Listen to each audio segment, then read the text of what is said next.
it like a crack addict. Let's get it. Get this over with.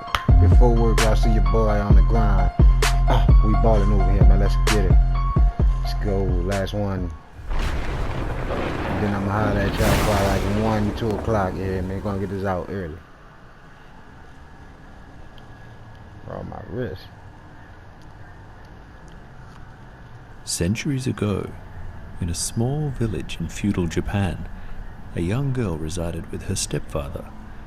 Her mother had passed away some months ago from a harsh disease, and her true father was killed in a farming accident, leaving her begrudgingly in the hands of her disinterested and cruel stepfather. I was just about to say he probably made her do all of the chores in the household, the cooking, the washing, and the laundry of the neighbors in return for food. He would also make her do anything else that he couldn't be bothered doing himself. One chore that the girl could not do herself yet was drawing water from the well. This required pulling a heavy bucket full of water to the top and then pouring it into a larger bucket, which was then carried back to the village. Of course. On this particular day, when drawing water from the well, something in the pail caught the stepfather's eye. It was a stunning hairpin made of fine metal and emblazoned with precious stones.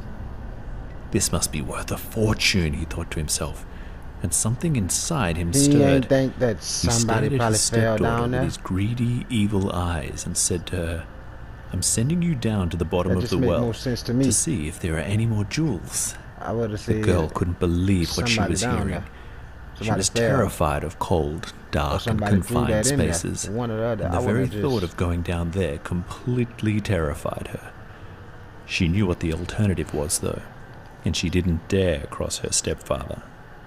Shaking like a leaf, she climbed into the bucket and held on tight as her stepfather lowered her into the black pit of the well below. Was he greedy? Suddenly, the handle on the bucket snapped, and she fell all the way down into the darkness until she was completely out of sight. The stepfather shouted down into the well, but it was not to inquire about her well-being. It was to ask if there were any more treasures down there. This was truly all he cared about. I told him they got nothing down there. The girl fortunately survived the fall, and knew that if she didn't tell him she'd found more precious items, he would most likely leave her there to die. She told him there were indeed more treasures, the likes of which he couldn't possibly imagine.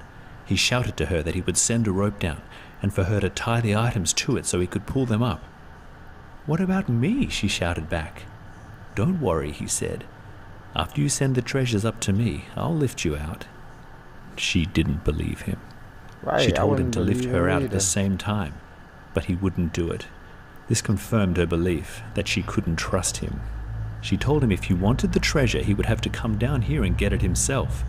This made him furious, and that's exactly what he decided to do. So you gonna crawl down? You wait till I get down there, he screamed. And then you'll wish you passed up the treasure first.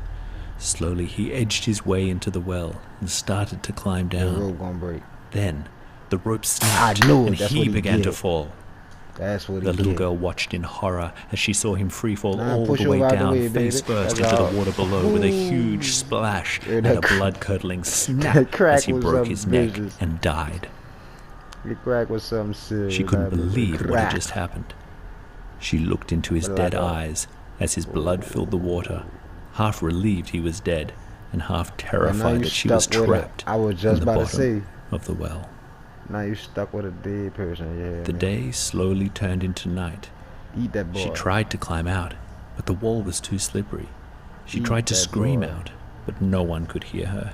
Exhausted, she gave up, sat down, and cried. Soon after, she stopped sobbing and looked into her stepfather's eyes. She was furious at him for putting her in this situation. She was glad he was dead. Suddenly, he stared at her and smiled. She was completely petrified as the chilling look on his face tore through her like cold steel. Then he spoke. "You're going to die down here. Then we'll be together again. You'll be joining me soon." "No!" She screamed as she kicked him in the face. Then, when she looked down, he was as dead as he always was, still and completely lifeless. I was sure about to say I would have kicked him clean in the face. This made her more determined than ever to get out. She looked up. There was no way she could get out tonight. Oh, yeah, she felt climbing. the best thing she could do would be to summon her courage and ride out the night. Bing, and then we in the morning, up out of there. someone would come, and then she would be saved. Climbing up out of here. You hear she me? had a horrible, sleepless night. Hands on it was freezing cold, and out of the darkness came dozens of insects which spent the night crawling all over her face and body. Eventually, the next morning came, and she routinely shouted for help in the hope that someone eventually would hear her cries. She probably famished like a mud in that mud now. A man who was passing by heard her calls and looked into the well to investigate. He called down to her. "Are you okay?" he shouted. "I'm fine," she called back. "Please help me. I'm stuck down here." The man immediately got a strong rope and slowly lowered it down to her. She tied it around her waist, and he pulled her to the surface. She couldn't believe she was rescued. She was so happy to see this man who looked so kind. I ain't even gonna lie. She hugged him and thanked him for saving her. He comforted her and told her that everything would be all right. For the first time in years, she truly felt safe. That didn't last long. This feeling, however, was tragically short-lived. I knew it. As once she realized what was in this man's wagon, a chill ripped through her. I don't know how I knew that, dog, because it was some and she wished herself to be back in the bottom had that look on his face. Cold, that's cold. Now she a slave. She'll be a slave. Damn, that's cold. It's amazing films, baby. Oh.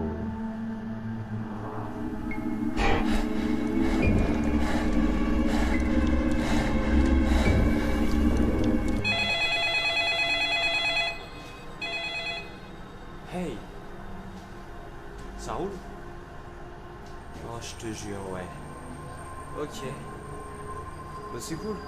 Ouais. Ok. Tranquille. It's in a different language sound like. Non, tout se passe bien, ouais.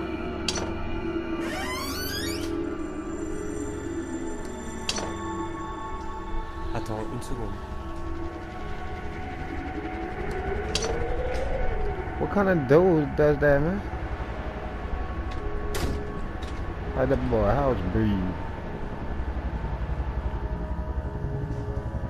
He never gonna ask or check to see who came in or went out.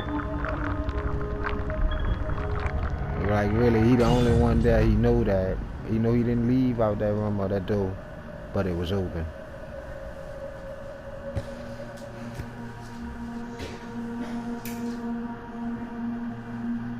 We about to get what's coming for him.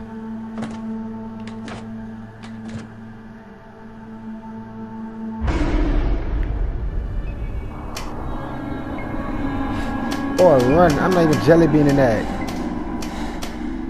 Boy.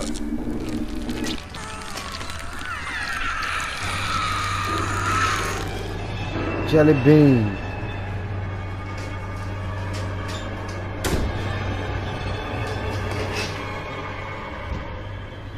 Allô? Quelqu'un s'est introduit chez moi. So he didn't call, this dude did not call the police. He called his partner or something, sound like. That's not how you talk to the police. He asked questions, he ain't seen nothing. Operator would have asked him his address or something.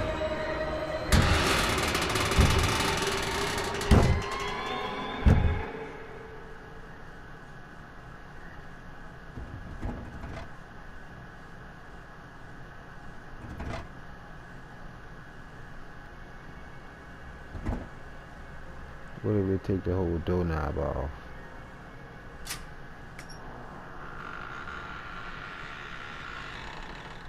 How?